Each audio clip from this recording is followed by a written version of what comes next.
when I first came out, I was in debt because of uni. Family was in some debt as well. And I was just thinking like, if I come out, earn a $3,000 salary, how long can I take to repay? So that time we were like 200,000 in debt. Yeah, it took me 2 years in business to repay, and then I sold off that business eventually.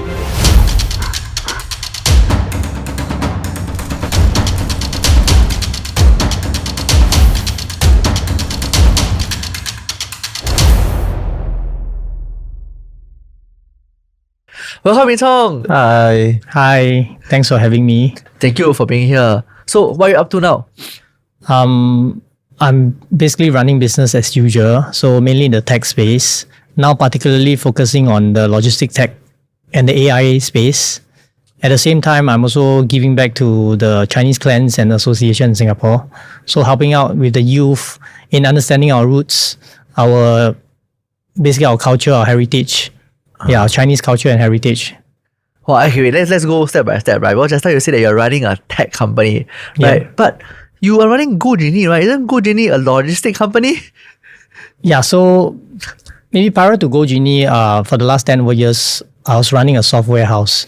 So what we did was basically like, we had a lot of engineers from the region itself, from Singapore, from India, Malaysia, Vietnam, Sri Lanka, Indonesia. So we have like all these back-end software engineers that basically serve the IT companies in the region. So we are like the construction workers. We build the bricks and then they will just sell.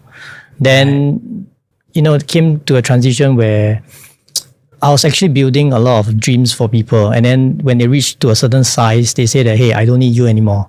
We have our in-house tech. So that's where we pivot into building GoJini. So GoJini is basically, everybody sees it as a logistic company, but in fact, actually we are an AI-Orchestrated logistic platform. So what we do here is simply, the entire logistic chain from your first mile, from your freight to your warehousing, to your fulfillment, all the way to the last mile. So wait, first mile, what do you mean by first mile? Your freight, your air freight, sea freight. The moment you buy something and then from overseas, they come over. That's the first mile. Okay. The first mile.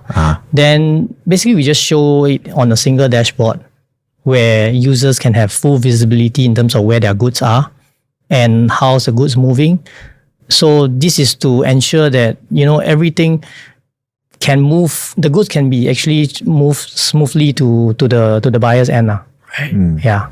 As you know, especially with COVID boom, e-commerce and selling things online, right? Basically, I would say that selling goods can never be easier in the current times. You want to sell internationally is so easy right now. But logistics itself is still facing a big challenge. Yes, your goods, if you want to sell internationally, how many touch points you think your parcel actually? Well, actually, how many do you think? Oh, I don't know, man. From the supplier, then to the logistics to maybe the warehouse, then after that to logistics again, then to the customer 5 maybe? Okay, the exchange. I know the answer, but yes. I do the answer. It can go up to 100 touch point for the exchange. 100 touch point? Yes. Wow, then the parcel? It is. Yeah. So can you imagine if let's say sometimes when you want to track certain things and they say, hey, actually the merchant themselves, the seller, they don't even know where's the parcel. Because 100 touch point, can you imagine? It could be lost somewhere. Yes. So without a proper tracking, what we do here is basically we just lump everything in together. Like you can imagine like an ERP system where your logistic network is actually in this dashboard itself. So for the layman, what's ERP? ERP stands for Enterprise Resource Planning. So it's basically not the car go inside the gantry, the ERP. That's also ERP. Okay. Yeah, so basically you have in a normal business you have like a CRM, you have your HRM, you have your accounting system.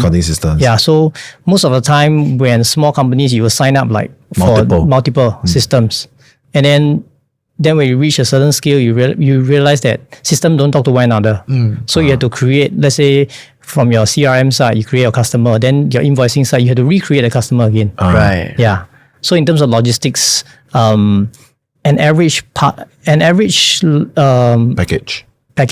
Basically, the seller needs to track average 14 different platforms. Wow, okay. 14, and that's average. Average, yeah. Like Alibaba is one. Then after you got to track, and then so take for instance, right? Let's say I'm selling, let's say, a water bottle. My goods will come from, let's say, China. So China supplier side, they have to book let's say a container or freight to Singapore.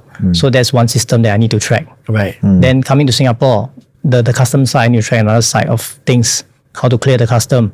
Going to the warehouse, I need to use this warehouse system if they have. Yeah. Then from the warehouse side, then there's a fulfillment side. Yeah. When I sell on Shopee, Lazada, TikTok, for example, I have different platforms to manage.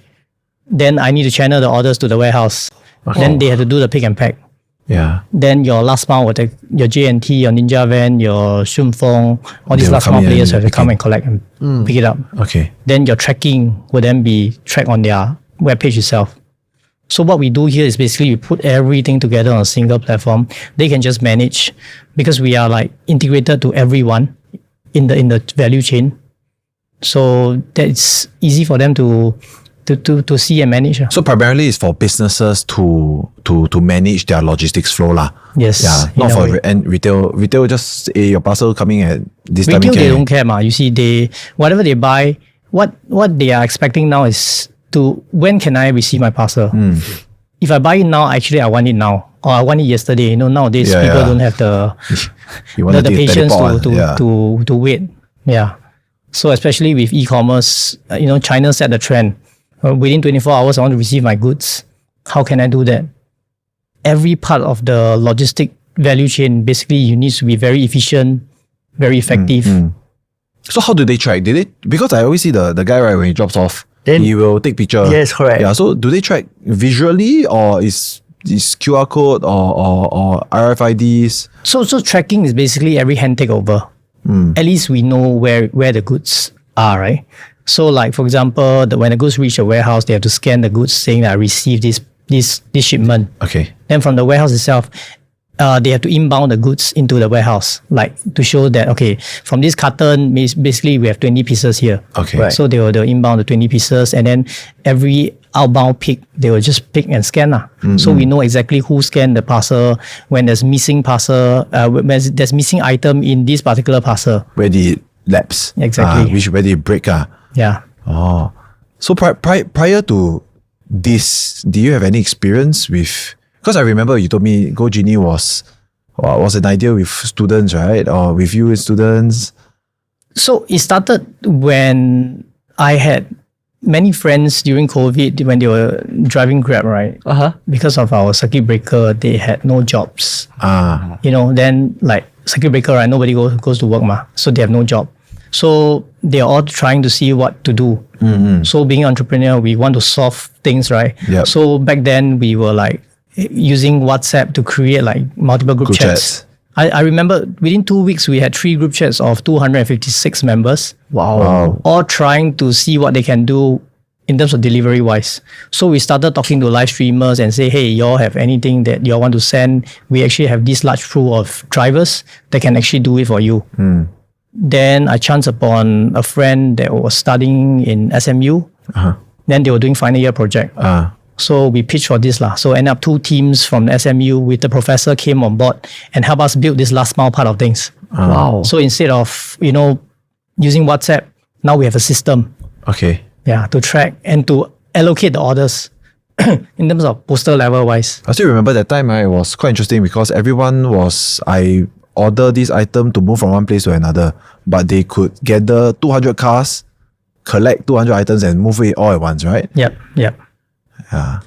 Our initial phase was, you see, a lot of vehicles, when they want to go to a particular place to collect, right, it's a problem. So we had a big truck that we actually transfer the goods at an open space car park. And you can see all the cars, all the vans to come and collect. So it became like a collection point. Exactly, yeah. Wow. That was how it started.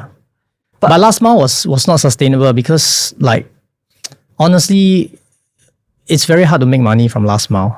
It's very competitive. You have all the big boys coming here and they're also bleeding. So during I think 2023 we pivoted from the last mile play to basically like a platform. So I give an illustration on what exactly the platform is. So you all know Agoda, right, or Skyscanner. Yeah. Instead of like buying or checking every airline on which one is cheaper or suit your option, basically you can actually search it from Agoda and then you purchase your ticket there. At the same time, you buy your hotel there as well. Then you buy all your city tour, your airport transfer from a single place, so that it's easy for you to track. It's a one-stop center platform. Exactly. So we are actually not changing how the industry works. It's just that putting things together so that it can be more visible and to the merchant, to the seller itself.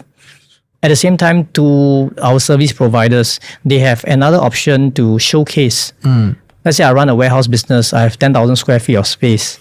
Now I only utilize 7,000. 3,000 they can actually lease on my platform. So people can actually say, I need a space. I can take up that space. Okay. Right. Yeah. Okay, but I mean, when you look at that, there's so many stakeholders on hand. Right. But is it very... Because I think you started off when asking live streamers whether or not you want to work with you guys. Right. And that evolved over time. How hard was it to manage all these different stakeholders and their expectations? Wow. Very hard. You see, because we started with no system, so everybody wants to put their own workflow into this system itself. Yes. So then how do we decide which one to follow? We have to, the co-founders, we were all not in the logistics industry. So we got to really go and study this industry, and then we set up R&D hub, like warehousing, for example. Last mile side, we started off as drivers ourselves. You know where the experience to become a driver. To understand how to deliver the parcel efficiently, and to the extent where I got all the drivers basically coming in to design the driver app. Wow. How they want to optimize the route. Yeah, so it's not easy but So every single stakeholder, like the warehouse, you got to understand how they offload, take in the parcel, what capacity do they have. Yep. So on this aspect, I want to ask you two questions. First one is, any myths, right, that people will say that actually it's done this way, but actually it's not one? Actually, there are many ways to skin a cat, right? As long as things work and you can show them like how efficient your system or your workflow is, I think people will buy the idea.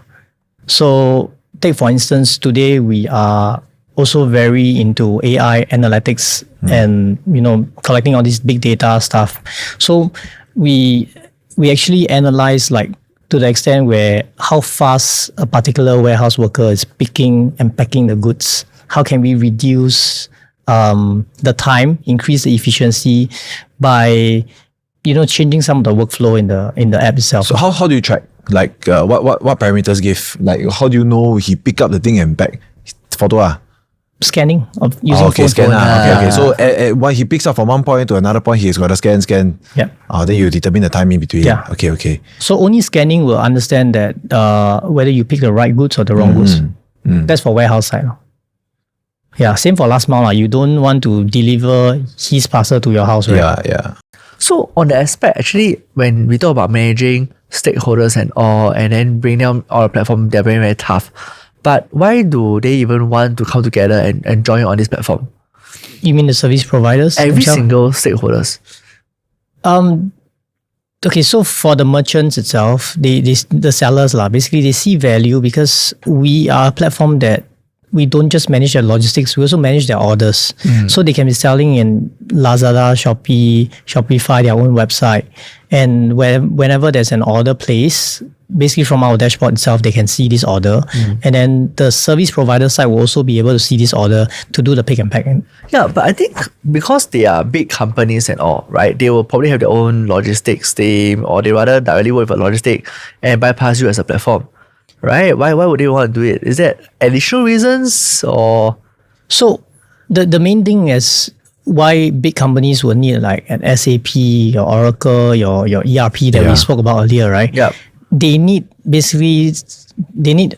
a system to basically house everything so that they can have full visibility, especially when you're talking about multiple warehouse. Singapore itself is a small market, but you talk about, let's say in Vietnam, for example, a product like this water bottle, it could be housed in 7 different warehouses. Right. Because whenever somebody places an order, they will then detect like which warehouse is nearest to the recipient. Then it will be packed from that warehouse itself and sent it out. So to shorten the time. Whereas Singapore itself we are small, so it's Doesn't actually from matter one lah. hub. Right. You can distribute the whole Singapore. As for the service providers, our value add is basically we give them the orders, the demand, and at the same time, whenever they face issues with certain areas, certain postal code, for example, we are there to help because we can consolidate. Right. Yeah, not just from the merchant itself, but from the service providers. I'm talking about the last mile players. They can also throw orders into us as a platform. Right. Then we help them aggregate and basically distribute out to other 3PLs. On top of that, I think our platform, we have this function of like tracking the carbon footprint.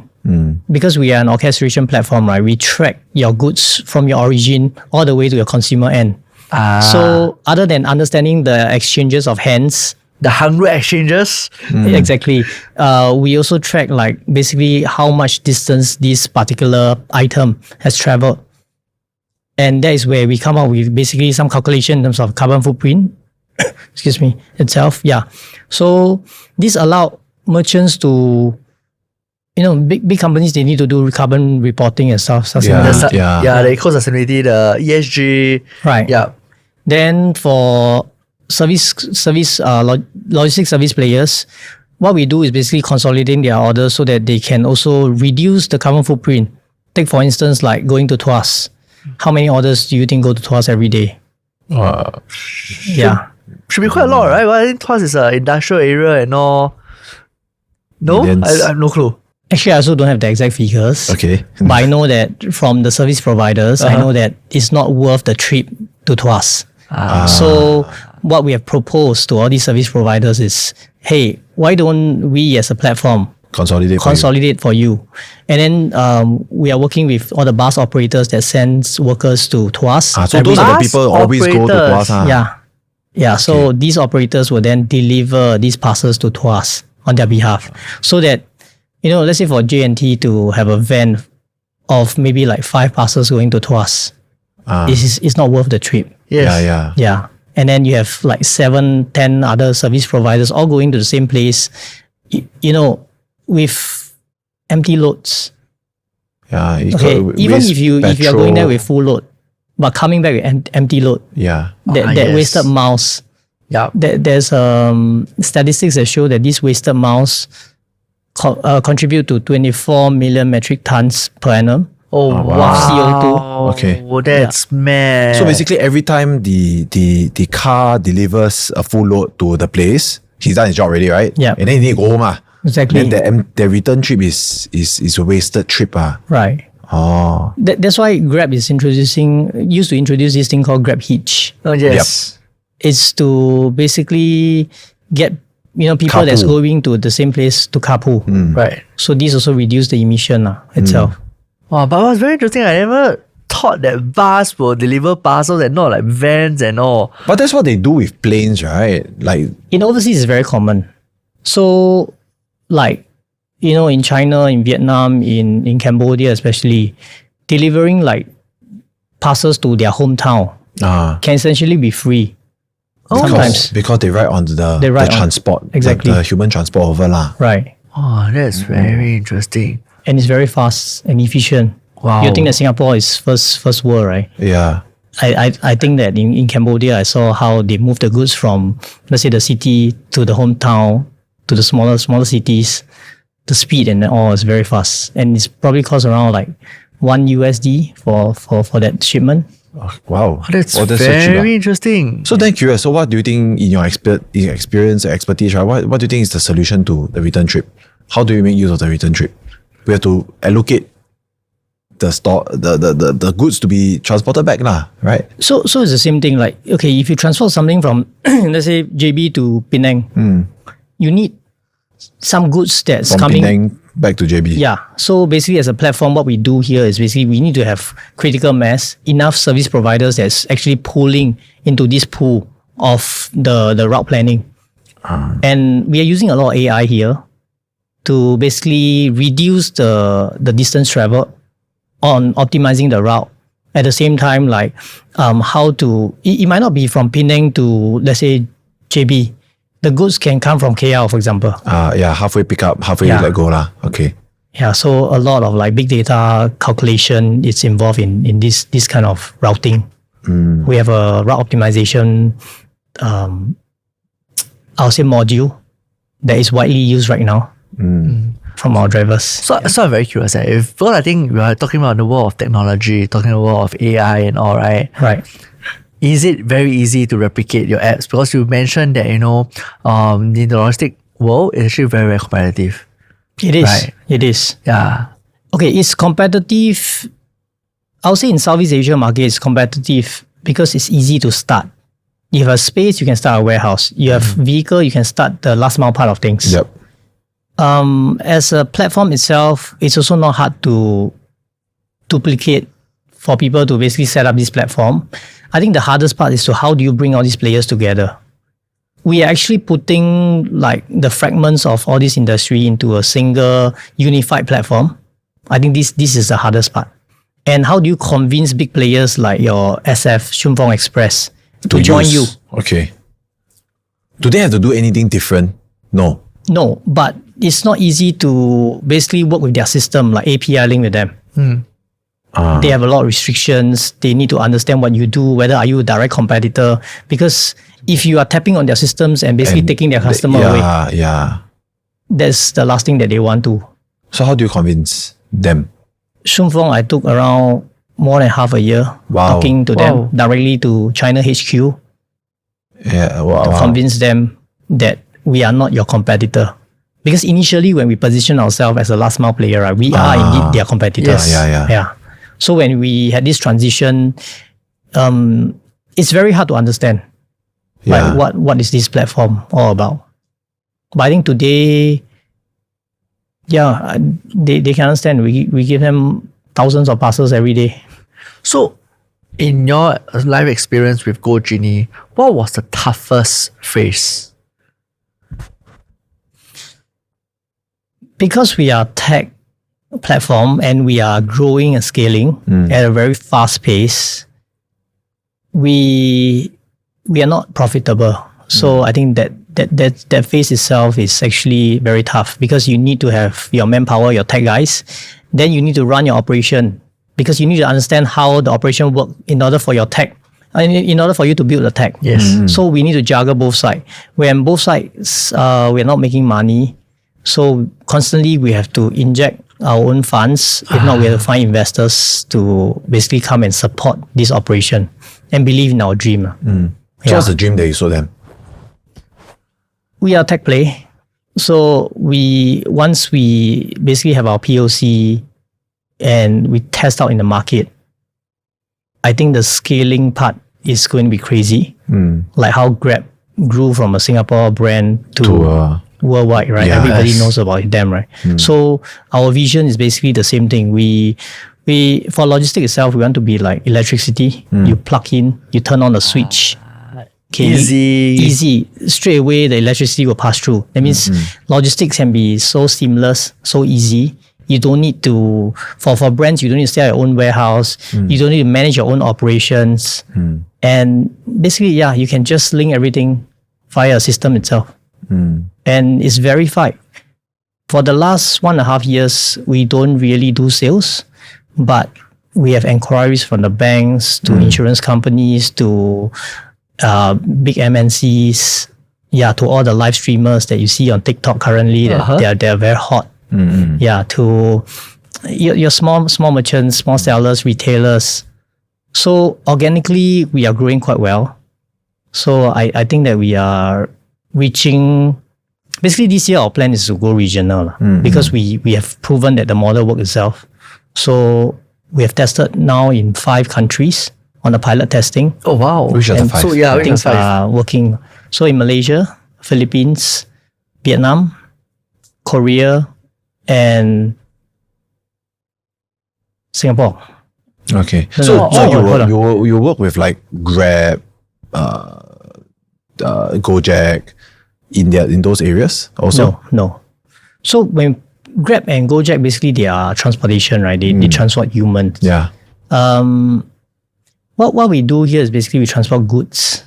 But if their drivers would want to deliver the last mile, Then they will onboard to their platform and probably Yeah. put it on there. and that's a new income opportunity for them also, right? Right.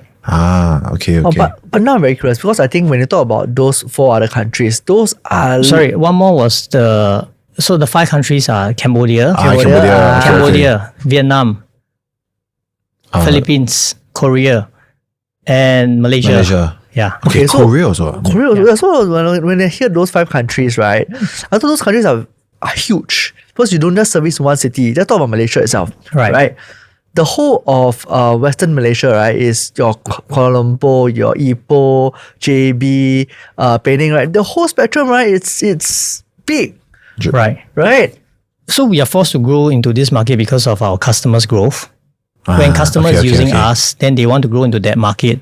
They find the value of having a system that they can see all their warehouses in different countries. So this is where we grew into these countries. Okay. So they tell you my warehouse is in this country. Then now how? Okay. Then the you system needs establish to for plug them. and play there. Okay. Yeah. Okay. Yeah. But in terms of culture-wise, was it tough for you guys? Because each country has their own unique cultures as well. No, definitely. So like certain countries, the cowboy countries like your Cambodia. It's not like you have a system there and They will then you use the can system. Yeah. And for goods to move around, it's not as easy as we think. Like Singapore, how you move goods around. Yeah. There are a lot of gray areas. How you talk to the custom. Right. Yeah. And how do you track? How you And when- ensure that your parcel don't go missing. Exactly. And when you have full transparency, right? Some companies, they don't like it as well. Tax issues on how many items is being delivered. They don't want to declare it officially. Yeah. Then on some items that you don't know what's inside there. Yeah. We also don't want to bear the liability in terms Okay. of Okay. So our partner there is shouldn't, actually quite strong in this area. When I say pilot testing, we don't really go into the market. We're just testing with the partner there Okay. and see if this thing works. Right. Yeah. For them and their company lah. Their customers. Okay. Right. Yeah. So Cambodia, we serve companies like Huawei, your Samsung, your China brands, your Oppo. Yeah. Then Malaysia, Philippines, we are serving the sports brands. Okay. Yeah. So in Kevin, you've been there for quite some time for sure, right? Have you ever doubted any of this, right? Of the work that you're doing ever? Every day. Every day. Yeah. No, a lot of people think that, actually once I set up a company, this is where I want to go. So I will do everything. I know the vision. Yeah. No, that's where I want to go, and I'll just chung for it. Yeah, you know? 10 years also, then it's okay, I can just try. That's not true, huh? Yeah, not true. It's because like business, basically traditional business, we know the margin. We make the money from the margin itself. And when you talk about tech play, it's actually a different play.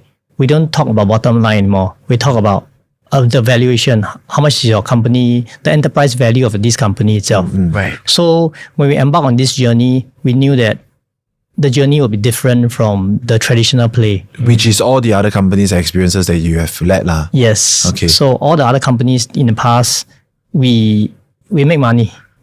We know that there will be profits, there will be dividends giving out. But when we are actually on this play itself, this playbook itself is different. We're thinking, when will the cash be burned out? Whether should we invest in growth or should we stop in the regional expansion? And whether are we living in our own bubble? That's the question that I always ask my team. Especially like right now we are in the limelight, right? There are media asking us questions. You're going to be featured also, right? In budget and all. I don't know yet, but I don't anyway, know. Okay, yeah, yeah. So there are a lot of doubts, really a lot of doubts. If we cannot survive, like the funding itself not coming in, then maybe it's going to be question mark. Yeah, but we know that we are solving the real world problem because of the customers that we have onboarded, and they really see value in this. Yeah. So I'm very curious. So on a personal note, because I think when I was looking through your work and all, right, you are in a lot of different clans, and you're even a group chairman as well, right? But you're so busy as a CEO running this company. Why do you go to all these different associations, right, and contribute back? Chinese there's a saying, 取之于社会，用之于社会. So this is what I learned when I was in China. So I in China I used to have a co-working space that we run like a service office. That period in China I actually learned a lot about my roots. I went around and then to understand like how come my surname is Hong, for example. Yeah. So I went to study. Then when I came back to Singapore, I realized that actually this culture and stuff like that, Singaporeans now, because I think we are Western trained, Western culture, so we don't really like go deep into why our roots is bringing us to where we are today. Yeah. So I value that and I want this to pass on to my children as well. So actually went on to the clans and association to actually help out and to help the youth to help the clans basically gain more members as leading the youth. At the same time, I bring this youth on a yearly trip to China. Wow. From Singapore to China. Yeah, to know more about their roots. So youth, right? Initially we started with like bring them to really finding out about their roots and their heritage. But youth being youth, right? They are not really interested. Yes. Yeah. They want to play. So this time around this year in March, we actually incorporated like business visits as well. Okay. So like we are going to the beer factory to see how they make the beer, for example. We're going to the live streamer. How to get smashed. Basic building, they have the live stream building where you can see all the live streamer, how they sell things. How China is being, so crazy on selling online. How's the new commerce working. So we are actually bringing them to experience this. At the same time, putting like some of our roots and why we should understand on all this Chinese heritage stuff. Yeah, but I'm curious, I look at your schedule, I think you're a very busy man, right? And then you're still going back and giving back and all. So I think most people probably question, actually, what does a CEO do in your company, right? And then how do you even tech CEO? How do you even spare your time, right, contributing all these things? How do you balance it? You need to have a good team, I would say. Yeah. So as a CEO, basically, of course, you need to lead the direction of the company. Basically, you need to make sure every department work well. So we will have like a regular meetings, departmental meetings. So people will then come and say what they do. So on a weekly, we'll check in weekly on things that they do. Then same thing for the clans. So basically, you just need to have good members, working alongside with you.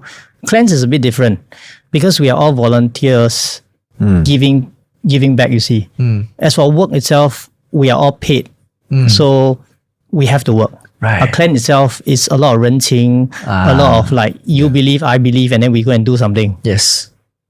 Yeah. But how do you learn to let go of certain tasks as CEO? Because you mentioned that your journey was you even went down to deliver goods, you went to do packing and all. And then from there, you slowly evolved to where you are giving strategic direction. Yeah. At which point do you realize that actually that's the part that I need to stop hand-holding certain things and let go and let the team run itself? So for me, it's always testing whether certain things work. So if I know that, for example, like this part of the system, in terms of delivery-wise, it works, then I'll step back. Then I'll get the team to validate whether this thing really works. Because, everybody has blind spot, right? So when I test certain things, I'll stand the user perspective, but then I want more users to test this as well. Yeah, so I need to seek your advice on this because I think as many corporate people out there or many younger ones out there, as they climb up the corporate ladder, they don't have a experience of being a leader, right? Or even become a manager. So they tend to, lack of a better word, micromanage, right? And they tend to also, in a way, not able to let go of things because they say, hey, actually, I scared you don't do well, then I better guide you all the way, but actually guide you maybe a micromanagement side of things, right? How do you learn to really let go, and then probably there's a possibility of people screwing things up for you? I think you really have to 慷慨一点. So you only have 24 hours a day, right? but of course, I need to have good friends like him, a good leader, seeing how he run his team. I like to observe lah. So actually, I learned a lot from the 会馆 as well. So you know, 会馆 are basically people who are in the 会馆, they chair the 会馆, are our big bosses that thousands of workers. I see how they manage, how they run meetings. This is where I learn as well. The exposure lah. Exactly. Yeah. So for you guys out there, right, if you're going to walk up a management path or leadership role, right, I think exposure is very, very important, right? Find mentors, right, like Ming Cong, right, and Give you learn from them. opportunities. Yeah. Well, so on that aspect, right, I think, how do you even manage work-life balance? Because you have kids and all, right? Yeah, I do. I have 3 boys. Oh, Three boys. Wow, boys are more. Yeah, very naughty. Run all over the place. Exactly. Every day it's Are they always chaotic. fighting? Always. Always fighting. Yeah, this is the line. You don't cross this line. You cross this line, I have to beat you. Oh, wow. It's fight every day. Wow. But how do you manage the work-life balance with family then? I'm very thankful that my family is actually very supportive of my crazy dreams all this while. So I've been an entrepreneur my whole life, and you know, I failed multiple business, and they are still there supporting me in my crazy dreams that, you know, I'll be successful one day. Yeah, so work-life balance, I try to have my weekends off with the kids. So every weekend when I'm in Singapore, I'll actually bring them around. I'll stop my work on weekends. But weekdays usually we'll work late lah. Yeah. So that's where you compensate lah. Yeah. Right. So to all you guys out there, right, that's where you come find work-life balance. Work hard, right, from Monday to Friday, but weekend, right, spend more time with your family. Yeah, and of course, most importantly, right, find the partner that supports you well. Supports you. Yeah. 每个成功男人背后都有一个女人。There you go, wise words. So in that case, how do you think you are managing your mental health? I think this is a big thing everybody is asking.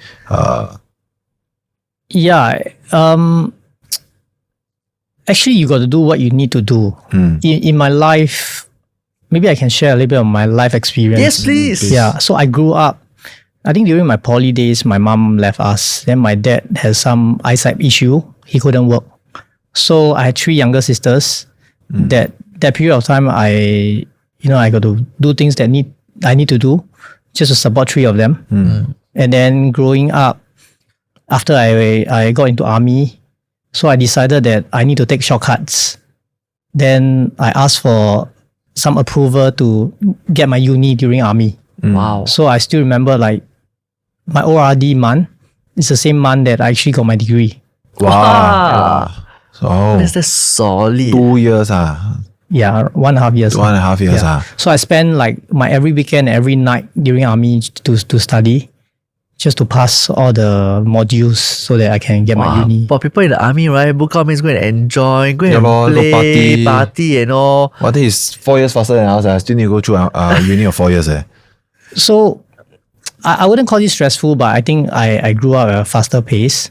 So right after army, I started business, and it's always stressful when you do things out of your comfort zone. I don't know what is business. I started like in the vegetable trade, supplying vegetable. Then looking at how to innovate with technology. We were all using pen and paper to write invoices. Yeah. Like even supplying to hotels, you are using paper and pen. Right. Yeah. So I came up with systems to basically innovate and digitalize. Then end up I actually sold the system to some of the competitors from the same trade. Oh wow. Okay. Then that's where I ventured into IT. Yeah. But now where you are, you have investors to manage and all. Is it very stressful? Very. So which is more stressful? Starting up the business, managing your bootstrapping, or managing investors? Which is more stressful? Actually, I wanted to ask, what is stress? Yeah. Like, because they will come with a lot of questions. They demand a lot of answers. You just need to manage expectation, I would say. Stress is also managing your own expectation. Yeah, like for investor wise, basically they invest they expect ROI. So when you cannot like for my current investors, they expect some ROI, but when your bottom line is not healthy, the only ROI can only be you having your company more valuable, so that they can exit at a better price. Then whereas to our staff, to ourselves, basically we just need to continue doing the right thing. Of course, it's stressful. Like when you miss your, we call it SLA, service level agreement. With the customers, and then they come and shout at you, you have to accept all these things because as a platform, maybe we didn't do a good job in managing the service provider itself. So we are constantly improving, evolving. Yeah. So in terms of like investors, when they put in the money, they're expecting an ROI. So basically, I win $1, I'm expecting let's say 150 back. Right. In that process, there's also a timeline. So how do we manage the investor then? Updates. Definitely updates. So they need to know regularly on, like, we have board meetings every quarterly. Okay, every quarter. Yeah, just to basically show our numbers, show our direction, show our growth plans. And this helps them to understand how you're performing lah. In a way, yes, and I'm also thankful that they are supportive in terms of seeing like how we are growing, how we have grown. So year on year, we are growing like on a 400% top line. Oh wow, nice. Yeah, so I think they are happy in general. Okay, that's good. 400%, man. Confirm happy. Yeah, confirm happy. I also happy. Year on year leh. Year on year eh. But as a startup, right? Basically, you're not talking about like when you're mature, mature company. Startup basically growth is actually very normal. Fast. Yeah, but we are just trying to keep this 400% on a year basis. Maybe next 3 to 5 years. Yeah. So actually, I'm very curious also because I think just now you mentioned a part on managing expectation when you're talking about managing stress. Right. Is there any other things that you do to manage stress? Nowadays, I enjoy playing golf. Nice. So when you feel stressed, you just go and hit some balls. We can't hit people, right? So hit Fast, balls, right? Driving range Yeah, fast here. Okay. He play golf. You play golf. Yeah, he plays golf. So back to the personal stories and all. Why do you not want to walk into a corporate job and kick on from there? Why do you actually study in your army time and straight out, right? You become an entrepreneur. Okay, so I got a bachelor degree in innovation and entrepreneurship. So I knew from very young that actually I wanted to do things my own. So like during poly days when I was supporting my sisters, right, I was actually doing like jailbreaking of PSP. Oh, right. At that time I could take like I think $50 per time that I jailbreak. Basically what I did was just to take that device, that the gaming device, yeah. I still remember my first time I just go to Sim Lim Square and I asked them to help me do it. Yes. Then I just resell it lah. Okay. Oh, so you're the middleman. $50. So I enjoy like earning my money from these kind of things, from trading. Yeah. Then when I first came out, basically I was in debt because of uni. Family was in some debt as well. And I was just thinking like if I come out, earn a $3,000 salary, how long can I take to repay? Right. Yeah. So that time we were like 200,000 in debt. Yeah, it took me 2 years in business to repay, and then I sold off that business eventually. Sorry, hold on. Let's 200,000 in 2 years, okay? Yeah, I was like, okay, guys, 200,000 in 2 years. Yeah, not many people were able to earn that money in that 2 years. And someone you are what, early 20s? 22? 22, 24, yeah. 21, I came out from army. I think. 21. Okay, so 23, 200K. Wow. Impressive. No lah.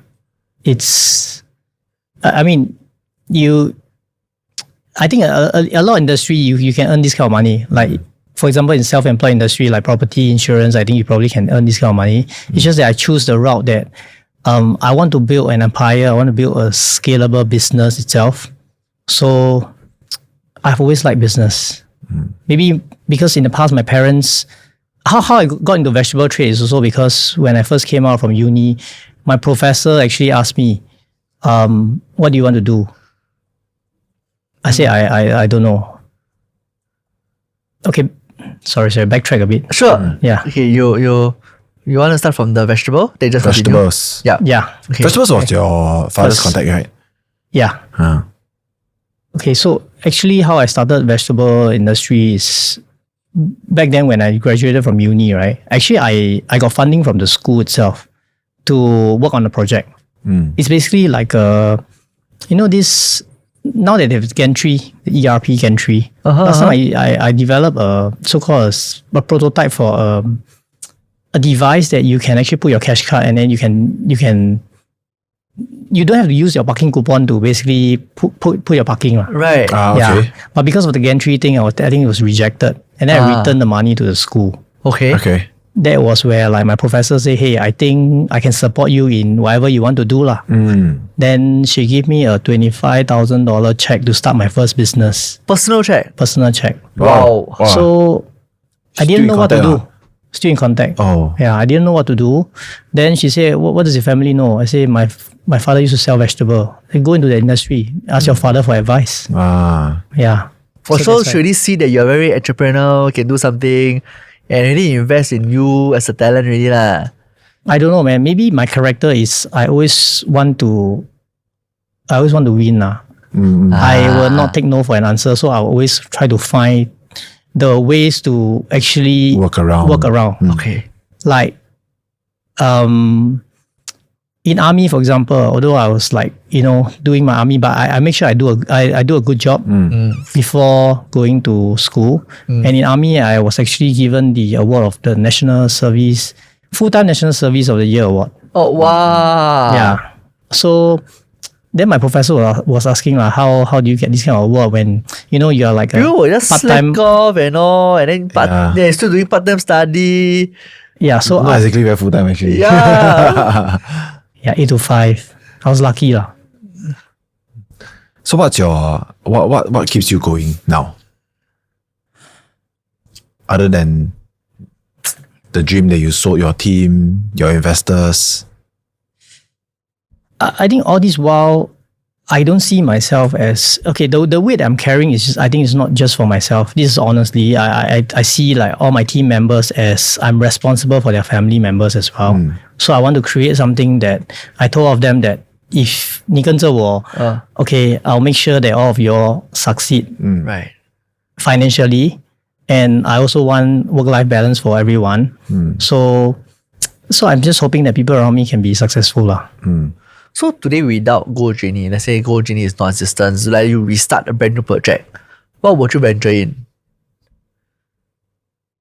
I got no 25,000, but maybe $25. No, every venture actually taught me a lot of lessons. So I think I will still go into the route of business and also in tech because this is something of my interest. I like to innovate. I like to digitalize things to see. I think to create value lah. I think tech itself can create a lot of value for business today. Right. Yeah. Yeah. So on that note, I'm also very curious. I think, what do you see the next 5 to 10 years for GoJini actually? Or for tech? Or for tech, whichever. For GoJini, in the next 3 to 5 years, basically, I see that we will be a regional player. And I'm a firm believer that our system will work regionally. We are trying now to build an AI layer on top of this GoJini itself. So meaning like, for example, people nowadays are lazy. They just want to get instant results. Yeah. So we are building things like chatbot from, let's say, WhatsApp. I can actually book from my WhatsApp point A to point B. And then my system will then trigger, let's say, Lala Move to come and collect. And they don't need to learn any system. They just need to use their day-to-day communications to book logistics or to track their parcels or to even like manage, like for business owners, I have this analytics function in my system that they can understand like, is black selling well? What's the new trend upcoming based on their historical results? And we do some predictive analysis as well. So I want them to be able to basically like how we talk to ChatGPT nowadays by using a chat platform to answer their questions. And that's that in your vision, that's going to be on the communications platform that they use most. Yes. So it can be a Telegram, it can be a WhatsApp. Yes. Okay. Yeah. Okay. And on a personal note, what is your personal definition of success actually? When you know that, hey, I'm there already, 成功了. Wait. So he has done 成功了 before. Correct, The question is but 成功了what and that's is it already. You want to next? stop already. Yeah, stop already. No. I don't think like I'm considered 成功 yet. But I think the most 成功 thing that I did, 成功 is success, by the way, right? the most 成功 that I felt was basically I have a good family that support your dream. So whether you're chasing your next million, next 100 million, next billion, my family will always be there to support this crazy idea. Right. And giving back to society, I think that's really the most important. Yeah. Like how you influence the people around you to do good. And you're doing that through the clan work. Yeah, currently. Yeah. Okay. So in the clan work that you do, right? What is giving back? I think to be able to preserve the Chinese heritage, especially for younger generations nowadays, is important. 我们不能忘本 in Chinese, what we say. So I constantly share about roots, about even not just blood type, your blood group, or not blood group, not just like your bloodline, yes. And also the place that maybe your ancestor used So to how be. far back do you go? Curious, because For as far as I can trace. Oh, For wow. myself, how far already? I have the 族谱 that I can see the first generation all the way down. First generation. that first they gen- ever track. They ever tried. Wow. Okay. And then how far up is that? Wow, very far. I think Got like 20, 30 generations. more than that. More than that. Yeah. Wow, then that's a few China nowadays thousand, they have really like just 30, 40 generations. Yeah, 40 generations is more than a few hundred years, you know. I don't know how many years lah, but anyway, Okay. we just track all the way.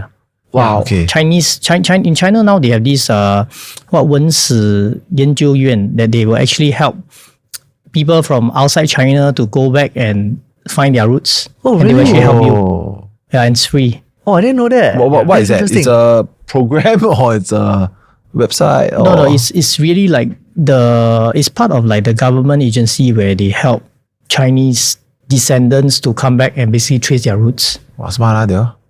Oh, that's quite cool. Because I think, Soft power, to be very honest, you nowadays you look at people doing the Yeah. DNA test and see where your roots come from. Ancestry.com. Yeah, but I didn't know that actually happened in China right now. Yeah. Wow, that's very interesting. Yeah, So where the ancestors come from? Which part of China? Fujian. Yeah, Fujian. But basically, you see, we are all, if we are Hanzhu, right, we're all from the Henan area. The middle part of the China. right. Yeah. Then slowly we all like, they call it Nanqian, they all move south. And then some move to Fujian, some move to Guangzhou, some move to Guangdong. Yeah. Hainan. I want to ask, so what do you get out of finding your heritage? It's just that you get to know about your roots. Yeah. Okay, so when you talk about, because I think I found a lot of values in knowing the roots and all, because I think that's what history is all about, right? It taught us exactly what the past lessons are so that we can take that and build the success, right? That's probably where you come from. But I think when you say that you're going back to the young generations right now, and in my understanding of the young generations right now, especially now, they look at instant results, right? Just like you also mentioned about instant results, right? Is there any advice you have for the younger generations, right, when it comes to instant results? Because when we're talking about the older ones, they are very patient, right? They will say that actually time will come as long as you work hard. Right. But the younger generation right now is, I don't want to work hard, but I want the results to come now. To the younger generations, I think that you want to be successful or you want to achieve some results, you have to act on it. So many youngsters that I know nowadays, right, they constantly daydream. They just keep thinking that they can do this, but actually they don't move. Right. So I always tell them, most of the time this happen in Chinese. 晚上想好千条路，睡醒还是走原路。Wow, that's quite deep. Okay. Yeah. So wait, let me see how can I translate that. You say that again? Like 晚上想好千条路。So and 1,000 roads. you dream of 1,000 routes during the night. Yeah. Okay. But When you wake up, you go back to the same. You go back to the original same path that you are walking. Yes. So in short, the explanation is you might have a lot of dreams, but in the morning if you don't do anything about it, you're still walking the same path. Exactly. Right. And then you are hoping to achieve like the results for example Different. like differently. Yeah. And you want instant results. Right. Yeah, well, It's that's tough. a very good way to put it. Because we always hear the English proverbs of this, right? You can't solve the same Problem. with the You can't solve a problem with the same thinking, right? Yeah. You had created the yeah, problem. but this is a nice Chinese proverb, right? For all of us to learn. Learn something new today again. Yeah. Right. Wow. Very interesting. Yeah. Yeah. So on that aspect, now then I want to bring you back to the past. Right?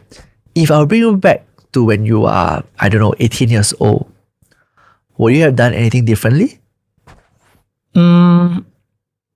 18 years old, probably not. I think I'll still be like, working hard to survive.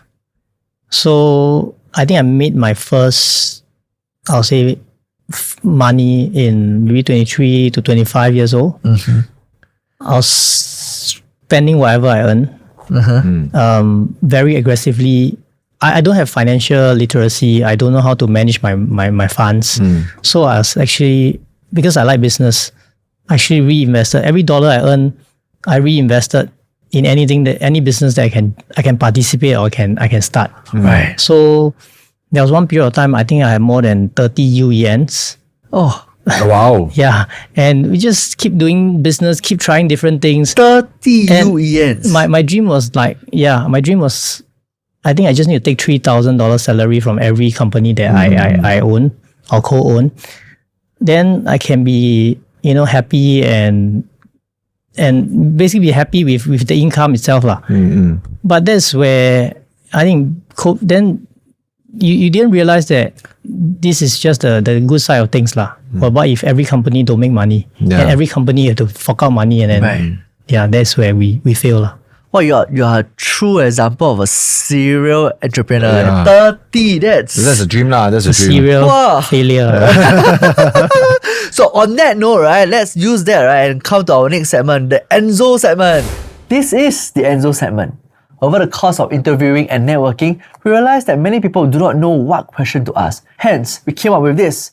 It's as simple as pick up a card and ask that question.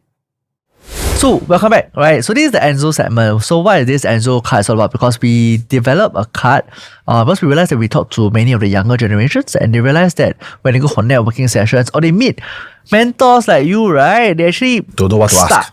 No idea what to ask, right? So, we actually developed this deck with multiple usage and how do we use it. You can always read it out. But for today's purpose, right, I'm just going to quickly put a deck or one of the segments close down.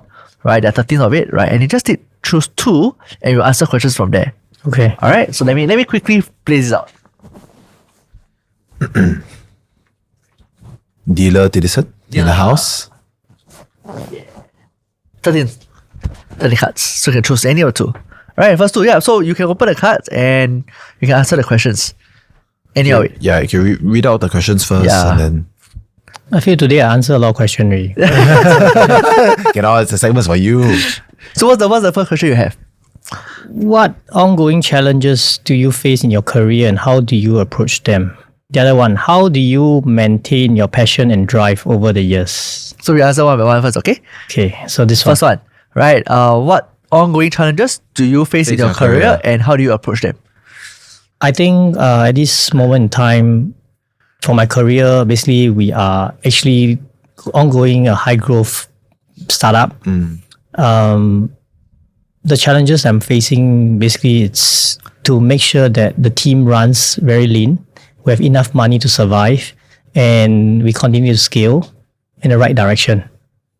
How do you approach them? We are very careful in every decision we make, especially like every country right now we are going. Since we are growing regionally, we take, very calculated steps in terms of which partners we are trying to work with. We don't splurge in that, that country. We don't say, okay, I want to go this country. I'll just start everything, start a company there, rent an office there. Basically, we don't do that. So a lot more thinking, a lot more planning and all. And then because it's unlike traditional business, we focus a lot on enterprise value and how to position ourselves to make investors feel that we are valuable. This is something I'm learning as well in terms of how to raise fund, looking at the financials of the company itself. It's also learning every day. Yeah. You see, even a company, an experience of his, right? So many success stories, right? He's still learning today. Every day. Every day. Wow, that's the power of success also, right? And the second question. How do you maintain your passion and drive over the years? I'll say you have. Maybe I haven't really achieved my target yet. So I just need to continue working and hit the target. Focusing to hit my target. May I boldly ask, what is your target? Okay. PNC. 2 trillion. I don't want to think about money. And basically, I want to live a life where everything can be self-run. Not just about money, but then I can actually spend time and enjoy my family. Travel around the world. Yeah. And while the businesses will just work itself. So just passively comes and all, probably just go in many health directions and just auto run. Right. And I have an IPO dream. I think my friends will know. So my dream is to basically have at least one company listed on a stock exchange. I had a chance in 2017, but the IPO failed. Yeah. So I want to be there. So hopefully the next few years, right, you will hit your IPO dream on that aspect. IPO dream. Right. And guys, this is how you use the Enzo cards. Okay, and we are back. So Ming Cong, what do you think is, how do you envision the future for yourself, maybe with the company and AI in your industry? What do you think is the future like? Oh, AI is a talk in town, man. Yeah, it's everywhere. For myself and the company, together with AI. Or AI. Or AI, Yeah. which part, however you want to split it. Okay, so for myself, I think earlier I said my dream is basically to lease my company. That's my dream. For my industry, together with AI, I think that AI, everybody is talking about AI nowadays. How do we really use AI? How do we make sure that AI is actually, is actually implemented well in the industry itself? So today in my industry, basically we use a lot of AI as well. So like all my engineers, in the past when I hire, let's say UI UX designer, they'll churn one design at a time. Right. Today with AI, they can give me 10 different variations, and for me to decide, or for the team to decide which UI UX to basically embark on. Right. And then with AI, we did a lot of things, even with Cleanse, right? Last year during the festival, I actually did an AI project with the Cleanse itself. We revived Limbo Sing. Oh, wow. In a hologram. Wow. And then, people can just talk to Limbo Sing and ask, like, questions who are you? and all. Yeah, and it's powered by ChatGPT. So the questions and basically everything is loaded and into the hologram itself, and then he can just like answer. as if you're having a real conversation. Exactly. Wow. Hey, maybe you should just replace me, and just. Sure. I'll get a code from you, Yeah, replace you. Yeah. Sure. Yeah. Then AI for the future will really be using it with good cause, especially like Lawrence Wong, our PM, is leading this AI space. Some of the budget yesterday, right? Yeah. So I think there's a lot to look out for. So every single guest that sit on that chair, right, we actually ask them the same question, right? Is if there's one word that you like to give to the younger ones, right, or any budding entrepreneurs, what does that one word be? Can I make it 2 words? Sure. Do it. Do it. Yeah. Why do it? Like I said earlier, I think many people are just dreaming, thinking of they want to get out of their comfort zone. But people who act on it, I don't think there are a lot of people trying to do that. As we come to the end of our recording, right? Maybe Ming Cong, I'd like you put your focus into this camera over here, right? Any last piece of advice that you want to leave to anyone out there? Just do it. Short, Thank you. sharp, sweet. Just do it. Thank you very much. Thank you. Thank you. Hi guys, thank you for listening. If you like what you have just heard, follow us for more content like this.